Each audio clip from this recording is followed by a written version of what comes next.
আল্লাহর একজন বান্দা অনেকদিন যাবত ইবাদত করে। তখন আল্লাহ একদিন ডাক দিয়ে বলে, হে বান্দা, তোর একটা ইবাদতও তো আমি কবুল করি নাই। তখন সেই মানুষটি লাফিয়ে উঠে বলে, আলহামদুলিল্লাহ। তখন রব্বে করিম বলে, কিরে তুই এত বছর ইবাদত করলি, আমি বললাম তোর ইবাদত কবুল হয় নাই, তুই আলহামদুলিল্লাহ কেন বললি, এরকম রাফাইয়ে কেন উঠলি?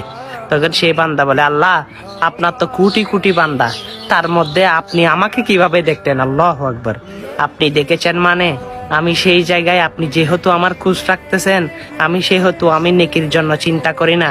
যেখানে রব্বে করিম আমাকে প্রশ্ন করে বসে, আলহামদুলিল্লাহ, সে রব্বে করিম যেটা বলে সেটা পালন করতে আমি রাজি। হ্যাঁ, আমার আল্লাহ কেমন জানেন? দয়াবান, সুমৃত, সুবাহান। আমার আল্লাহ হচ্ছে রহমানুর রহিম। সেই আল্লাহ অবশ্য দয়ার সাগর, গুনাহগার থেকে মাপ বেশি করতে জানে। হ্যাঁ, সে রবির প্রতি বিশ্বাস রাখুন।